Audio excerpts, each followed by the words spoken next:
பழிசாட்டி, உங்க மேல பழிசாட்டுறாங்க இல்லையா, அலுவலகத்துல, ஊழியத்துல. இதை யாரை பற்றி குறை சொல்லல. இந்த பேஸ்புக் திறந்தீங்கன்னா அவரை பற்றி, இவரை பற்றி, அந்த ஊழியரை பற்றி, இந்த ஊழியரை பற்றி, அவர் அப்படி, இவர் இப்படி, அவர் அதை விற்கிறார், இதை விற்கிறார். யார் எதை வித்தா நமக்கு என்ன?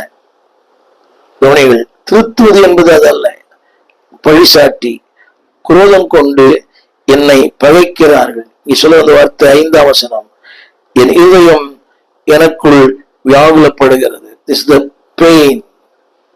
என் இதயம் எனக்குள் வியாகுலப்படுகிறது. மரணத்தின் தீயில் என் மேல் விழுந்தது.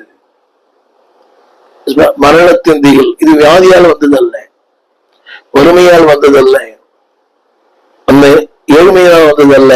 அந்த மரண தீயில், பிகாஸ் த பெயின், அது என்ன ஆகிறதா, என் மேல் விழுந்தது. பயமும் நடுக்கமும் என்னை பிடித்தது. அருக்களிப்பு என்னை மூடிட்டது. These are all the result of the pain. அந்த மன அழுத்தம் வரும்போது, நேற்று ஒரு ஊழியரை சந்தித்தேன். அவர் என்னால் வளர்க்கப்பட்டவர், என்னுடைய திருச்சபையில ரொம்ப நாள் இருந்தவர். இன்னைக்கு ஒரு சிறப்பான ஊழியத்தை செய்கிறார். நல்ல கர்த்தருடைய பிள்ளை. அவருக்கு ஒரு மன அழுத்தம். நேற்று அவரை கொஞ்ச நேரம் போய் சந்திக்க உடனே போனேன். ஒரு வார்த்தை கூட பேச அமைதியா இருக்கிறார். தெளிக்குவது அப்படியே அழுகிறார். குடும்பமே அழுகிறது. அவருடைய துணைவியார் அற்புதமான ஒரு தெய்வ பிள்ளை, அற்புதமான தெய்வ பிள்ளை.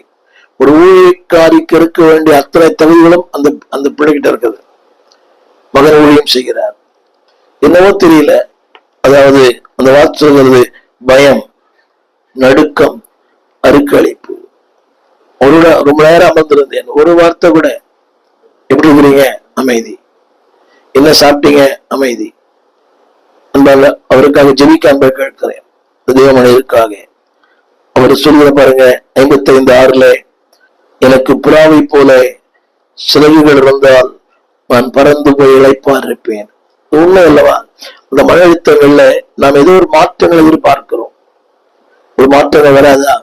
என்னை கேட்டுக்கொண்டிருக்க அந்த பிள்ளையே, ஆண்டவர் தான் மாற்றங்களுக்கு சொந்தக்காரர். அவர் மட்டுமே மாற்றங்களை உண்டு பண்ண முடியும். அவர்தான் மாற்றங்களுக்கு எல்லாம் உரியவர். அந்த வார்த்தை சொல்கிறது, நான் தூரத்திலே அலைந்து திரிந்து வனாந்திரத்திலே தங்கி இருப்பேன். இந்த மன அழுத்தம் வரும்போது நமக்கு எல்லாமே கசப்பா இருக்கிறது. வசந்த படிக்கிற கேளுங்கள், எல்லாம் கசப்பு, நடுக்கம், பயம். 55ஆம் சங்கீதம் 5ஆம் வசனம், அருக்களிப்பு. யோசித்து பாருங்கள் அன்புடைய பிள்ளைகளை.